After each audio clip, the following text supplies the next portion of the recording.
신명기 말씀을 묵상하고 있는데 신명기 12장부터 26장까지 이 말씀은 신명기적 법전이다 이렇게 알려진 중요한 대목입니다.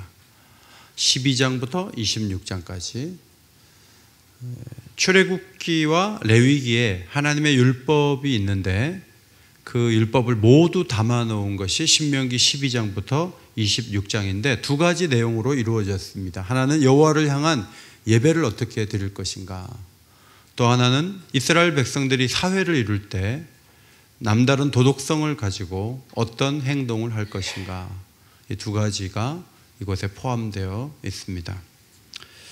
예배에 대한 원칙을 몇 가지 말씀드리자면, 한 분 하나님께 정해진 한 곳에서만 예배를 드려라 이렇게 말씀하셨습니다. 가나안에 들어가면 기적을 행하는 우상 숭배자들을 만날 때 그들을 다 제거하고 절대로 그들을 따르지 말고 하나님만을 섬겨야 한다 그렇게 말씀하셨습니다. 이방 풍습을 따르지 말고 토지소산의 11조를 드리고 첫 소출을 하나님 앞에 드리도록 규정하셨습니다. 안식년이 되면 빚을 탕감하고 노예를 자유케 하고, 그리고 세 가지 절기, 유월절, 칠칠절, 초막절을 지키는 규례를 말씀한 것이 16장 17절까지고요. 그 다음에 18절부터 25장까지는 도덕적, 사회적 규범에 대한 말씀입니다. 리더 그룹, 재판장, 왕, 선지자를 어떻게 세울 것인가, 그리고 전쟁의 규정과 도피성 제도, 습득한 물건을 어떻게 할지, 건축을 할 때 난간을 설치하여 지붕에서 떨어지는 사람이 없도록 그렇게 하나님께서 말씀하셨습니다. 결혼 생활과 성적 규례에 대한 규례가 있고, 빚과 이자에 대해, 그리고 임금 체불하지 않도록, 나그네와 고아와 과부와 같은 약자를 향한 배려, 일하는 소에게 망을 씌우지 말라는 말씀, 그리고 정직한 저울을 사용하라는 말씀이 여기에 있습니다. 마지막으로 다시 예식에 대한 율법인데, 핵곡식을 드리고 3년째 11조를 드리는, 이것을 12장부터 쭉 말씀을 26장 15절까지 말씀하고 이제 결론적으로 하시는 말씀이 오늘 우리가 읽은 본문 말씀이에요. 16절 17절을 앞에 보시고 한번 같이 읽겠습니다. 시작. 오늘 내 하나님 여호와께서 이 규례와 법도를 행하라 내게 명령하시나니, 그런즉 너는 마음을 다하고 뜻을 다하여 지켜 행하라. 내가 오늘 여호와를 내 하나님으로 인정하고 또 그 도를 행하고 그의 규례와 명령과 법도를 지키며 그의 소리를 들으라. 성경책을 조금 낡았는지 서점에서 목사님 이거 리폼해 드릴게요 그래요. 그래서 이거 다시 씌우면 튼튼하게 돼요 그랬더니 그렇게 될 수 있대요. 그래서 맡겨서 3주 만에 찾아왔어요. 찾아왔는데 여기 조그만 쪽지가 하나 들어있어요. 이 뒤에 있는 이 잠금 장치를 이걸 풀어야 이거 오래 쓸 수 있고, 이걸 닫아놓고 자꾸 열면 망가진대요. 그래서 이거를 풀어놓고 쓰라고 하는 쪽지가 하나 있는 거예요. 그 쪽지를 보면서 제가 그건 내가 알아서 하지 왜 그런 것까지 그 종이다 적어갖고 불편하게, 내 마음이 불편하다 이제 이렇게 반응할 수도 있고, 참 고맙다 그런 것까지 또 배려해서 다시 망가지지 않도록 이거를 풀고 쓰라는 말씀을, 그 글을 남겼구나, 고마워할 수 있잖아요. 하나님 법에 대해서도 참 감사하다, 그렇게 세밀한 부분까지 말씀하시니까 참 감사하다 이런 반응을 볼 수도 있지만, 또 한편으로는 그거야 우리 자유지, 그것까지 하나님이, 예배나 하나님 말씀하지 나머지는 다 우리 마음대로 우리가 규범을 만들 건데 하나님이 왜 그렇게 말씀하시지, 이렇게 거친 반응을 보일 수도 있어요. 우리는 이 많은 말씀이 우리를 위한 말씀이고 고마운 말씀이라는 관점을 가지고 이 말씀을 받아들이면서 수많은 말씀을 주신 몇 가지 이유들을 하나님께서 마지막에 잘 정리해 주셨다고 생각하고, 율법을 주신 이유와 목적을 말씀드리고자 합니다. 첫 번째로는 이스라엘이 하나님 주신 율법을 지키는 것은 여호와를 하나님으로 인정하는 것이다. 인정한다는 히브리어 단어는 되게 한다 그런 말이에요. 여호와를 하나님 되게 하는 것이다 그런 말씀입니다. 하나님 법을 지키는 두 가지 태도는 마음을 다하고 뜻을 다하여. 따라합시다. 마음을 다하고 뜻을 다하여. 마음을 다한다. 레밥이라는 그 히브리어는 어떤 마음이 있으면 거기에 중앙을 말하는 거예요. 중앙, 가운데. 생각을 한다면 심사숙고하는 걸 의미하는 것이고, 지식과 생각할 수 있는 모든 것을 동원해서 지킨다는 거예요. 이게 마음을 다하는 거고요. 뜻을 다한다. 네페시라는 단어는 영혼이라는 단어로 많이 번역하는 단어인데, 이 말은 생명을 걸고 갈망하는 마음으로 하나님 뜻을 지키라 그런 뜻입니다. 마음을 다하고 뜻을 다하여. 이 말은 예수님께서 율법사가 어느 계명이 큰 계명입니까 했을 때 예수님이 대답하신 말씀에 나오죠. 마음을 다하고 목숨을 다하고. 자, 앞에 보시고 마음을 다해서 한번 읽어주시겠습니까? 시작. 내 마음을 다하고 목숨을 다하고 뜻을 다하여 주 너희 하나님을 사랑하라 하셨으니 이것이 크고 첫째 되는 계명이요 둘째도 그와 같으니 내 이웃을 내 자신같이 사랑하라 하셨으니 이 두 계명이 온 율법과 선지자의 강령이니라. 어느 법이 제일 큰 법이고 대표적이고 가장 앞설 수 있는 법입니까? 라고 이제 질문을 한 거예요. 예수님께서 핵심을 신명기 6장 5절과 레위기 19장 18절을 인용하시면서 말씀하신 거예요. 자, 오늘 우리 본문은 마음을 다하고 뜻을 다해서 법을 지켜라 그랬어요. 거칠애로 하지 말고 법을 잘 지켜라 그랬어요. 그런데 예수님은 마음을 다하고 목숨을 다하고 뜻을 다하여 주 너희 하나님을 뭐하라? 사랑하라. 법을 지키는 정신이나 하나님을 사랑하는 정신이 같은 거예요. 오늘 16절 17절 규례와 법도를 지켜라. 마음을 다하고 뜻을 다하여. 그리고 내 하나님을 인정하고 그 법을 지켜라. 이렇게 기록되어 있죠. 이 신약과 구약을 같이 합해보면 하나님의 법을 지키는 것이 여호와 하나님을 하나님으로 인정하는 거죠. 여보 좀 떡이 좀 먹고 싶네. 부인이 어디 갔다 오다가 떡을 사주면서 아까 당신 떡 먹고 싶다 그랬잖아 하고 주는 그 떡 속에 부인의 그 사랑이 담겨 있잖아요. 여보 떡을 좀 먹고 싶네 그런데 돌을 갖다가 이렇게 주면서 먹으라고. 그러면 모멸감을 느끼지 않겠습니까? 하나님이 원하시는 것을 해드리는 것이 하나님을 하나님으로 인정하는 행동이 된다 하는 거죠. 그래서 그런 의미에서 요한복음 14장 15절 예수님 말씀하셨죠. 너희가 나를 사랑하면 나의 계명을 지키리라. 나를 사랑하지 않은 자는 내 말을 지키지 않는다. 목사의 부탁도 있지만 더 위에는 하나님의 요청과 명령이 있어요. 그것을 하나님이 하라고 하셔서 우리가 주의를 지키는 거예요. 우리가 어려워도 하나님 앞에 예물을 드리는 거예요. 우리가 하나님이 하라고 하시니까 기도하는 거예요. 나는 그냥 내가 어려워서 기도하고 하나님 기도하라고 기도하는데 하나님은 그 기도를 받으시면서 나를 하나님으로 인정해 주는구나. 그런 느낌을 받으신다는 말씀이죠. 마태복음 22장에 마음을 다하고 목숨을 다하고 뜻을 다하여 하나님 사랑하라는 말씀 그 다음에 보면 정말 하나님 법을 잘 지킨다고 소문난 두 그룹 서기관과 바리새인에 대한 평가가 나오죠. 그들은 어떻게 했나요?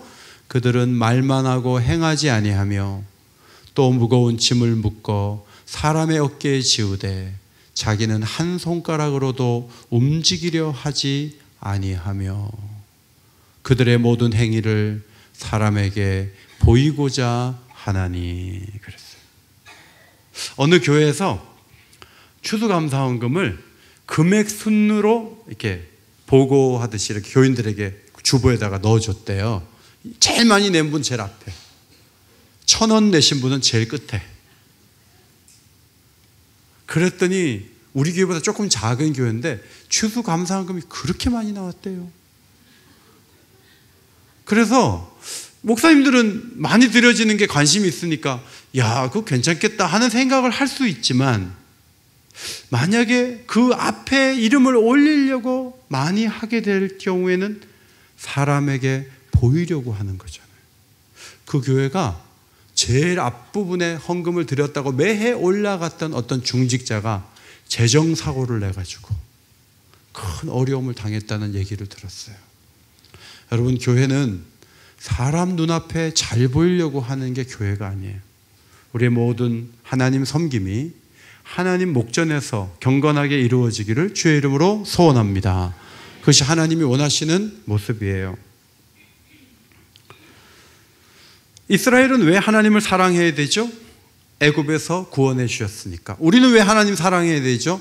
아들을 보내셔서 멸망하지 않고 영생을 얻도록 십자가에서 대속의 피를 흘려주시고 성령을 우리에게 부으시사 하나님 원하시는 일들을 동참할 수 있도록 불러주시고 내세의 소망을 주셨으니까 그렇게 놀라운 일을 주신 하나님을 우리가 사랑하는 것이 마땅한데, 그 하나님을 사랑하는 방법은 하나님 주신 법을 지키는 거예요. 근데 잘 지키는가 하면 잘 못 지킬 걸 이미 아시고 하나님은 우리에게 성령을 부으셨어요. 성령은 율법의 모든 요구를 기쁨으로 이루어지도록 우리 안에서 역사해서 교회 오는 게 막 힘들고 가기 싫은데 억지로 가는 게 아니죠. 기쁨으로 가고 교회 가고 싶은 마음을 갖고 마음을 다해서 예배를 드리고 하는 것은 성령의 도우심이에요. 오늘 이렇게 오신 것도 성령께서 이끌어 주신 놀라운 은혜가 우리에게 있는 증거인 것을 믿으시기 바랍니다. 성령이 도우셔서 그래요. 육신의 생각은요, 하나님의 법에 굴복할 수 없을 뿐만 아니라 할 수 없는 거예요.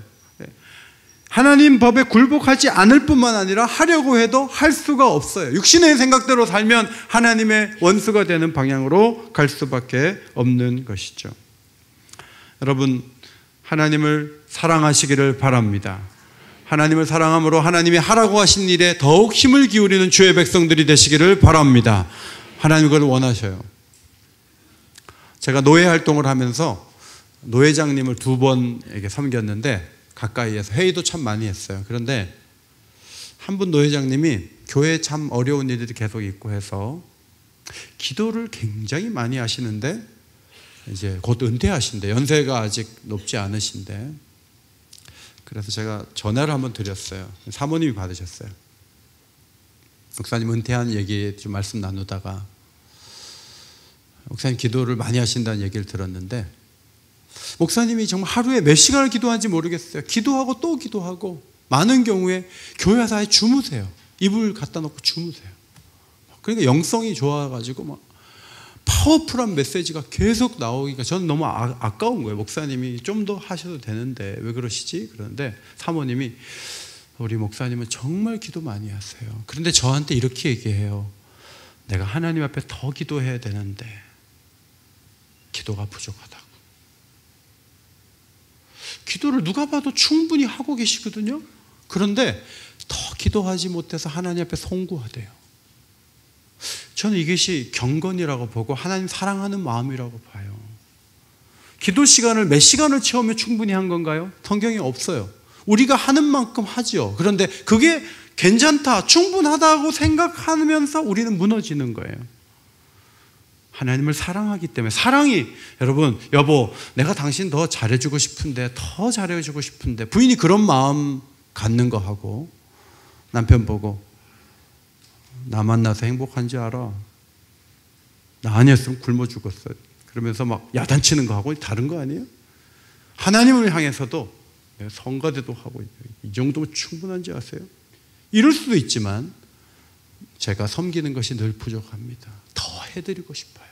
제가 시간에 공간에 제한을 받아 그렇지 하나님 더 잘 섬기고 싶어요. 복음도 더 전하고 싶고요. 더 해드리고 싶어요. 여러분, 이 마음이 있을 때 우리는 살아나게 되는 것이죠. 여호와 경외 신앙의 출발이 무엇인가 하면 오늘 읽었던 28장 2절 청종하는 거예요. 28장 2절 앞에 보시고 마음을 다해서 읽어주십시오. 자, 어떤 분은 눈을 벌써 감으셨어요. 아주 안 좋은 태도예요. 예배를 드릴 때 눈을 감고 이렇게 딱 하는 거는 굉장히 안 좋은 태도예요. 눈을 뜨세요. 뜨시고 너무 피곤하시면 자리에서 일어나세요. 그럼 잠이 깬단 말이죠. 자, 28장 2절 시작. 내가 내 하나님 여호와의 말씀을 청종하면 이 모든 복이 내게 임하며 내게 이르리니 그랬어요. 하나님 말씀을 청종한다는 이 단어는 히브리어로 샤마예요. 관심을 갖고 듣는 거예요. 듣는데 관심을 갖고 있는 거예요. 그리고 지키려고 듣는 거예요.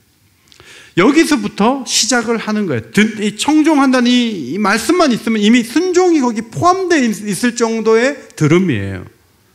교회가 좋은 교회다 안 좋은 교회다 어디도 판단납니까? 성도가 훌륭한 성도다 그렇지 못한 성도다 어디 무슨 기준으로 그렇게 말할 수 있습니까? 말씀에 대한 태도예요. 빌라델비아 교회에 대해서 예수님이 평가하신 말씀이 계시록에 나오죠. 3장 10절 같이 읽습니다. 시작. 내가 나의 인내의 말씀을 지켰은즉 내가 또한 너를 지켜 시험의 때를 면하게 하리니. 네가 말씀을 지키니까 나는 너를 지켜주겠다. 인내하면서 말씀을 지켰으니까 나는 너를 지켜줘서 시험의 때를 그냥 패스하게 하겠다. 그렇게 주님이 말씀을 하셨어요. 반대로 한 교회가 4대 교회인데 4대 교회에 대한 말씀이에요. 3장 3절. 그러므로 내가 어떻게 받았으며 어떻게 들었는지 생각하고 지켜 회개하라. 들었어요. 근데 안 해요. 기억이 안 나요. 잊었어요. 다시 생각해내라는 거예요. 그럼 다시 또 읽어야 되겠죠. 다시 들어야 되겠죠. 그리고 지켜야 돼요. 그리고 회개하라는 거예요. 11월 마지막 주일이에요. 나 충분해. 내가 내 상황에서 이 정도 하면 내가 하나님 앞에 충분히 했어. 여러분 그렇습니까? 하나님이 우리에게 주신 사랑에 비해서 우리가 그분을 사랑하는데 부족함이 많지 않았겠습니까? 하나님 부족했습니다. 인정하고 12월에 다시 청종하면서 하나님을 더 사랑하는 자리에 나가게 되시기를 주의 이름으로 축원합니다. 두 번째, 청종하는 백성이 되어 보석같이 만들 계획이 18절에 소개되어 있죠. 18절 여호와께서도 내게 말씀하신 대로 오늘 너를 그의 보배로운 백성이 되게 하시고 그의 모든 명령을 지키라 확언하셨다 그랬습니다. 언제 보배로운 백성이 되게 하는가? 오늘은 히브리어 욤이라는 단어는 일출부터 일몰까지의 시간을 말해요. 그래서 그 오늘은 데이가 돼요. 오늘 투데이가 돼요. 그 오늘이 모여지면 한 해 한 해가 되고 그 한 해가 모여져서 우리의 평생이 되는 거예요. 하나님 우리를 보석을 언제 만드냐면 어제도 만드셨고 오늘도 만드시고 내일도 만드실 계획을 갖고 있다 하는 거죠. 보배로운 형용사로 나와 있는데 세구라라는 이 히브리어는 보석이라는 말이에요. 제사장의 판결 흉패에 12개의 진귀한 보석이 있었는데 그 보석이 세구라예요. 출애굽기 19장 5절 말씀도 이 세구라라는 단어가 사용됐는데 앞에 두 줄입니다. 같이 한번 읽겠습니다. 시작. 너희가 내 말을 잘 듣고 내 언약을 지키면 너희는 모든 민족 중에서 내 소유가 되겠고 그랬는데 이 소유라는 말로 번역한 거예요. 원래는 내 보석이 되겠고 이렇게 번역하는 게 더 마음에 많이 와 닿죠. 그러니까 특별한 소유, 특별한 보배. 잘 사는 남편이 좋은 이 결혼 반지를 해줬는데 아내에게 이게 보배잖아요. 하나님께 우리가 하나하나가 한 사람 한 사람이 다 보배를 삼는 게 하나님의 목표다 하는데 그냥 보배가 되는 게 아니라 하나님의 법을 지키고 또 지키면서 보배로운 습관을 가지고 관습을 가지고 가치를 가지고 살아가는 사람이 계속 되게 만들면서 우리 모두가 점점 더 보배로운 사람이 되도록 하는 것, 이것이 하나님이 우리에게 말씀을 주신 목적이다 하는 거죠. 그것을 알아봤기 때문에 베드로전서 2장 8절 9절에 베드로가 이렇게 썼어요. 그들이 말씀을 순종하지 아니함으로 넘어지나니 이는 그들을 이렇게 정하신 것이라. 그러나 너희는 택하신 족속이요 왕같은 제사장들이요 거룩한 나라요 그 다음 그의 소유된 백성이다. 이 말을 좀 쉽게 하면 그의 보물이라는 거예요. 예수를 믿는 우리는 그분의 보물이에요. 유대인들은 말씀을 지키지 않음으로 넘어졌어요. 그런데 우리는 말씀을 지키면서 살면서 그분께 보배로운 사람, 보석이 되어가는 삶을 영위한다 하는 거죠. 성도 여러분, 보석이 되시기를 바랍니다. 여러분 자신이 보석이 되시기를 바랍니다. 하나님 주신 여러 가지 복이 있죠. 들어가도 복을 받고 나가도 복을 받고 성읍에서도 복을 받고 들에서도 복을 받고 내 소유와 토지의 소산과 가축 그것에 다 복을 받는 말씀이 3절로 6절 28장 3절 6절로 기록이 되어 있어요. 이것은 고대인들이 정말 바라고 원했던 복인데 우리는 우리 시대 속에 많이 이루어진 은혜를 누리고 있죠. 그런데 신약 성경을 가보면 그냥 잘 먹고 잘 사는 정도가 아니라 더 놀라운 하늘의 신령한 모든 복을 우리에게 주셨다. 베드로 사도가 그렇게 얘기했거든요. 그 복 가운데 무엇이 진정한 복인가 했을 때 저는 성령이 우리 마음에 오신 것, 예수가 믿어지게 하시고 8장 4절 율법의 요구가 이루어지도록 말씀을 지키는 게 즐거움이 되도록 우리를 이끄시는 성령이 계시다는 것이 우리가 받은 축복이 있고, 우리가 하나님의 뜻이 뭔지도 모르고 그저 나를 위해서만 기도하는 우리들을 성령을 부으셔서 하나님 뜻대로 간구하게 하시고 성령이 또 우리를 위해서 기도하시고, 내가 예수를 믿는 거 알고 보니까 하나님이 창세전에 미리 정해놓으셨고요, 정한 때 우리를 불러서 내가 예수를 믿게 된 거고, 그리고 나를 성화시키더니 의롭게 하시고 그 다음에 성화시키시고 영화롭게 하시는 우리의 인생 곡선을 하나님이 다 정해놓으셔서 우리를 이렇게 이끌어 가신단 말입니다. 그리고 성령의 능력으로 소망이 넘치게 하시는 것, 이것이 우리가 보배로운 삶을 사는 증거라고 볼 수가 있습니다. 매슈 닐이라는 사람이 약탈과 패배로 쓴 역사 로마라는 책을 써서 이제 번역이 된 책이 얼마 전에 나왔습니다. 그런데 이 책을 보니까 로마가 이제 굉장히 높은 문화적 수준을 갖고 있잖아요. 로마는 군대도 강하고 제도도 좋고 뭐 길도 잘 닦고 훌륭한 그런 사람들의 나라라고 생각을 하는데, 지난 3000년 동안 로마가 7번 로마가 함락이 된 적이 있다는 거예요. 그거를 이제 기준으로 책을 썼어요. 첫 번째 함락된 것이 주전 387년 알리아 전투에서 갈리아족과 싸우는데, 이 갈리아족은 두 가지를 좋아했다는 거예요. 하나는 술을 좋아했고 하나는 싸움을 좋아했어요. 근데 로마 사람들은 솔직하고 검소하고 헌신적이고 제도가 있었고 남다른 법이 있었던 사람이잖아요. 그런데 거대한 몸집을 가진 갈리아 사람들이 모두 다 콧수염을 다 기르고, 아까 저 사진에는 바지가 있었는데 이 그림들을 이렇게 보면요, 완전히 벗고 창 하나만 가지고 막 나팔을 불면서 막 덤비는 거예요. 그러니까 로마군이 보기에는 너무 우스꽝스럽지만 엄청난 사람들이 막 밀려왔을 때요, 로마군들이 강을 배수진을 딱 치고 싸우는데 강으로 밀려 들어가서 대부분 전멸하고 갈리아 사람들이 로마로 들어와 가지고 엄청난 전쟁 배상금을 가지고 가고 괴롭히는 고통을 줬다는 거죠. 그래서 이 처음 함락을 통해서 로마인들의 마음속에 뭐가 생겼냐면 두려움이 생겼다는 거예요. 너무 두렵다는 거예요. 놀라운 것은 예수 그리스도를 믿고 로마가 국교화된 100년이 지난 408년, 주후 408년에 서고투족이 왔어요. 서고투족이 오고 537년에 동고투족이 와서 또 야만족이 또 로마를 또 함락을 시켰거든요. 그러니까 로마 제국은 정말 힘든 그런 일들을 계속 반복을 해왔다는 것이죠. 그 글에 보니까 이런 내용이 있어요. 로마는 무료 배급의 도시였습니다. 식량 배급소에서 곡물과 오일과 와인과 돼지고기를 나누어 줬으나 식량은 절박한 사람들이 아니라 로마인에게 영예를 주기 위해 지급되었을 뿐입니다. 극빈층은 명단에 끼지 못했고 그들의 삶이란 구걸과 굶주림과 험한 잠자리로 이루어진 우울한 일상이었습니다. 하지만 변화가 오고 있었습니다. 4세기 마지막 수십 년간 새로운 후원자가 그들을 도와주기 시작했습니다. 바로 교회였습니다. 시대가 암울하고 뭔가 제도가 잘 되어 있어도 가진 자들을 위한 제도에 불과했는데 정말 굶주려서 고통하고 힘든 자들이 아무런 희망이 없이 살아갈 때 로마 황제가 그들을 돕지 않았고 귀족들이 그들을 돕지 않았는데 그들에게 관심을 갖고 다가섰던 공동체가 있었다는 거예요. 그들이 바로 교회 공동체였다는 거예요.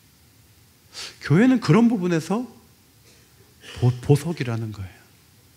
남다른 접근을 하잖아요.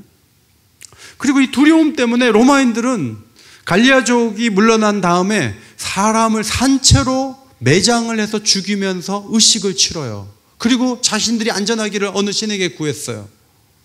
그래도 그 두려움은 해결되지 않았어요. 11km가 넘는 성벽을 만들었어요. 그런데 그 성벽을 넘어와서 또 공격을 해요. 로마인의 가슴 속에는 두려움이 있어요. 제가 몇 달 전에 로마를 갔었거든요. 근데 로마를 가보니까 로마인들의 마음속에 우리는 역사가 깊고 대단한 민족이야, 그런 자긍심보다는 허전함, 힘든 삶, 그런 것들이 더 많이 보여졌던 것 같아요. 그러나 그리스도인들은 두려움을 이겨내죠. 여러분이 보석인 가장 모두가 가질 수 있는 그 기준을 물질로 봅니까? 건강으로 봅니까? 사회적 지위로 봅니까? 그럼 우리도 비천한 자일 수 있어요. 그런데 우리 모두가 갖고 있는 그 보석 같은 한 가지를 꼽으라면 뭡니까? 했을 때 저는 두려움에 대한 태도와 소망이라고 봐요.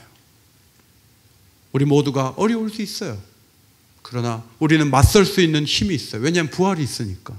우리에겐 소망이 있으니까. 그리스도가 함께 하시기 때문에, 그리스도께서 돕기 때문에 오늘도 두려움에 맞서시기를 바랍니다. 손양원 목사님께서 이제 어려운 중에 6.25 전쟁 때 여수 애양원에서 도망을 치지 않고 그냥 순교하셨잖아요. 그리고 그 전에는 동인이 동신이 죽인 아들들, 죽인 사람들을 자신의 양아들로 삼고, 그 전에는 신사참배를 하지 않겠다고 해서 감옥에 꽤 오래 계셨어요. 근데 손 목사님의 여러 가지 그 이야기가 쭉 흘러나온 중에 귓가에 남는 게 뭐냐면, 예수를 왜 믿느냐 했을 때 우리가 예수를 믿는 것은 살기 위해서가 아니라 제대로 죽기 위해서, 그런 관점에서 예수를 믿으니까 중요한 것은 공산군이 오거나 누가 어떻게 하든지 안 흔들리는 거죠. 딱 중심을 잡고 있는 거죠. 그게 보석이에요. 오늘 우리 교회에 두려움이 있어요.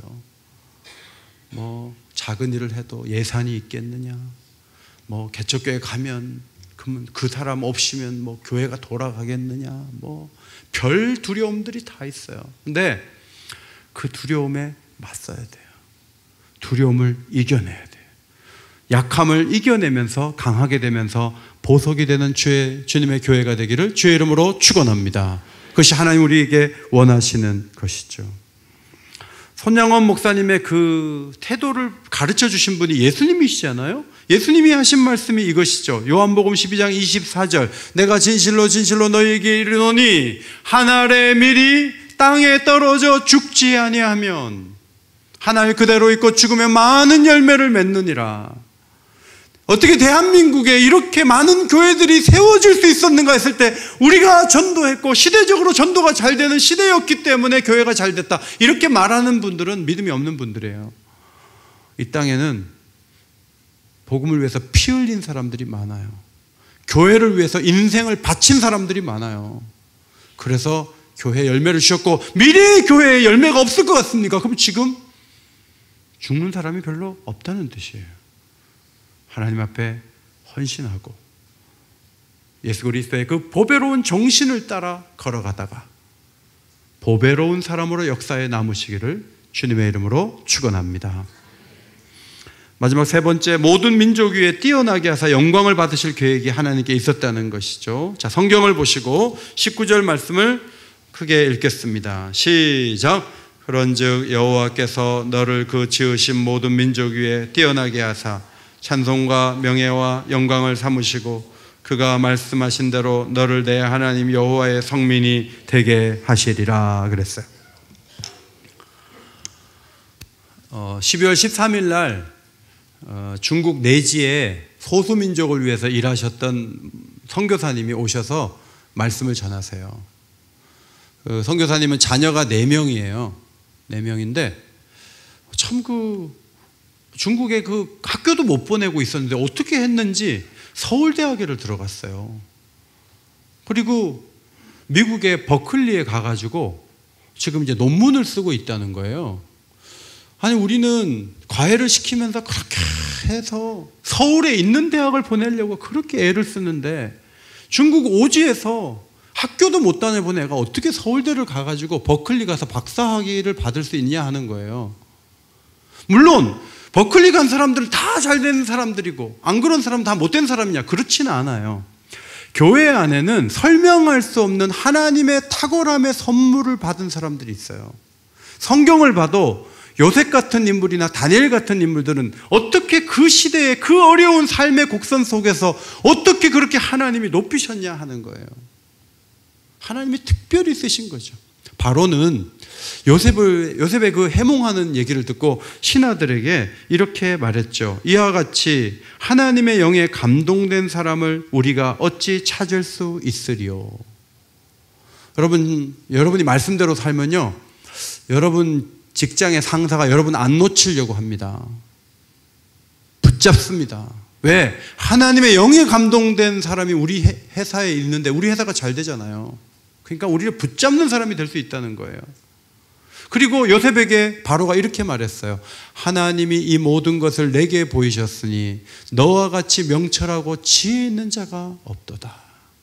처음에는 요셉이 잘했는데 알고 보니까 뒤에 하나님이 계셨어요. 다니엘도 마찬가지예요. 다니엘이 그 꿈을 해몽할 때 느부갓네살 왕이 너무나 놀랍게 하나님을 본 거죠. 다니엘에게 엎드려 절을 하면서 말했어요. 너희 하나님은 참으로 모든 신들의 신이시오, 모든 왕의 주제시로다 그랬어요. 다니엘의 그 지혜가 그냥 꿈 해몽에서만 나타난 것이 아니라 하나님 말씀을 읽고 또 읽고 그 말씀을 순종하기 위해서 목숨을 걸고 그 말씀대로 살아가는 결과 가장 요긴한 시점에 가장 요긴한 일을 행함으로 역사 가운데 놀라운 지위를 확 획득했고 그 지위에 올라서자 왕은 다니엘 위에 계신 하나님을 보게 됐어요. 성경을 우리가 많이 읽고 오늘 세상 사람들에게 나는 올해 성경을 30번 읽었다, 그래서 세상 사람들이 우리를 높이거나 하나님을 보는 게 아니에요.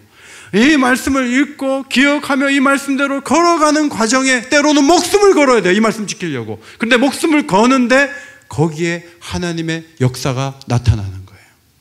성도 여러분, 말씀대로 사는 일에 목숨을 거시기를 바랍니다.